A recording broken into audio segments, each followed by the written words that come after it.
دن پہلے ایک ہمارے جاننے والے نے دوسری شادی کر لی بیوہ سے. یہ میں نے ان کو کہا تھا کہ ایک ہی کام آپ نے خاندانی کیا. وہ دوسری شادی کی انہوں نے, تو پہلی بیوی نے ہنگامہ کیا, کچھ دنوں کے بعد پہلی بیوی ہو گئی راضی, اس نے کمپرومائز کر لیا, ٹھیک ہے مجھے کوئی اعتراض نہیں. مسئلہ تو پہلی وائف کا ہوتا ہے نا, پہلی وائف کا مسئلہ ہوتا ہے, وہ راضی ہو گئی.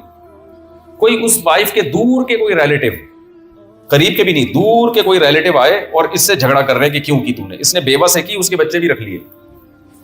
اب دور کے ریلیٹو آئے اور اس سے مسلسل جھگڑا کر رہے ہیں, اور یہ بندہ مجھے اپنی کہانی سنا رہا ہے, مفتی صاحب وہ بار بار مجھے ٹارچر کرتے, انہوں نے ہاتھ اٹھانے کی کوشش کی, میری بیوی بھی راضی تھی, دونوں بیویاں راضی ہو گئیں, وہ مجھے بہت تنگ کر رہے تھے. مفتی صاحب ایک دن غصے سے میں نے ایک تھپڑ مار دیا ان کو, اور قطعاً میری تھپڑ مارنے کی نیت نہیں تھی, میں اس پہ بہت شرمندہ ہوں. اس سلسلے میں آیا تھا میرے پاس کہ مجھ سے کیا ہو گئی, غلطی ہو گئی.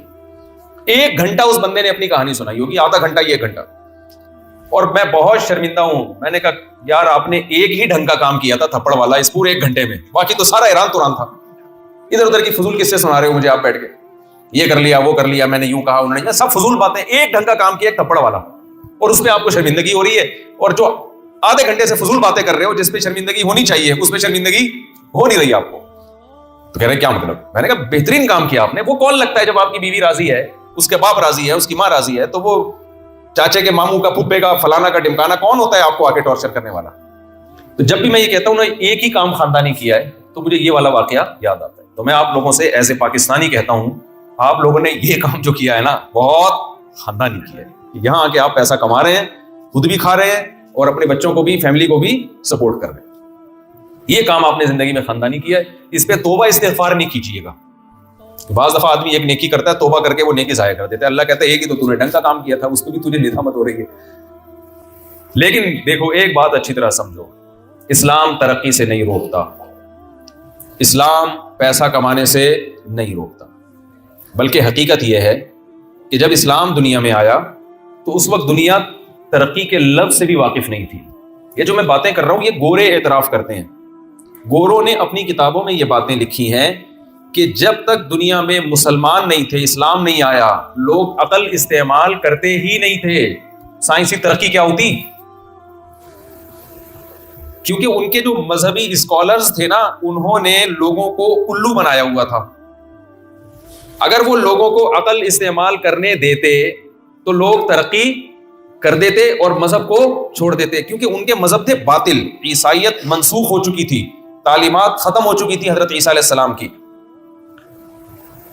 اب آپ بتائیں جو عقل استعمال کرتا ہے وہ بت پرستی کی طرف آئے گا کبھی؟ وہ کہے گا میں نے اپنے ہاتھوں سے بنایا, میں کیوں جھکوں اس کے سامنے؟ تعلیم روکتی ہے نا انسان کو ان چیزوں سے. اس لیے جو مذہبی اجارہ داری تھی نا, مذہبی رہنماؤں کی اجارہ داری, اس نے لوگوں کی عقل کو کیپچر کیا ہوا تھا. میری آواز صاف پہنچ رہی ہے آپ سب تک؟ عقل کو کنٹرول کیا ہوا تھا. وہ ان کو ایجوکیشن اور تعلیم کی طرف نہیں آنے دیتے تھے. یہ سلسلہ صدیوں چلا ہے.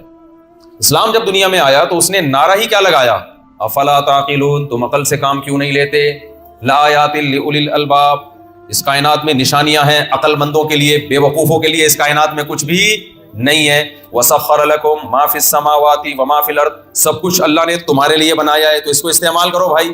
یہ خدا نہیں ہے, یہ معبود نہیں ہے, بلکہ یہ تمہاری, یہ کائنات تمہاری غلام ہے. تو اسلام نے آ کے لوگوں کو سوچنے کا پر ابھارا کہ غور کرو, سوچو.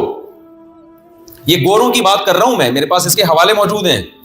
گورے جو متعصب گورے نہیں ہیں, انگریز مورخین, انہوں نے لکھا کہ اس مزاج کی وجہ سے اسلام جب دنیا میں غالب ہوا ہے تو لوگوں نے علوم حاصل کرنا شروع کیے, اور اس مذہبی اجارہ داری, جو مذہبی لوگوں کی اجارہ داری تھی, اس سے وہ آہستہ آہستہ باہر نکلنا شروع ہوئے. اور 400-500 سال اس زمین پر ایسے گزرے ہیں کہ 400-500 سال تک مسلم سائنسدان کے علاوہ کوئی نام ہی نہیں ملتا ہمیں. ہر فیلڈ میں مسلم سائنٹسٹ, ہر فیلڈ میں مسلم سائنسدان, ہر جگہ مسلم سائنٹسٹ.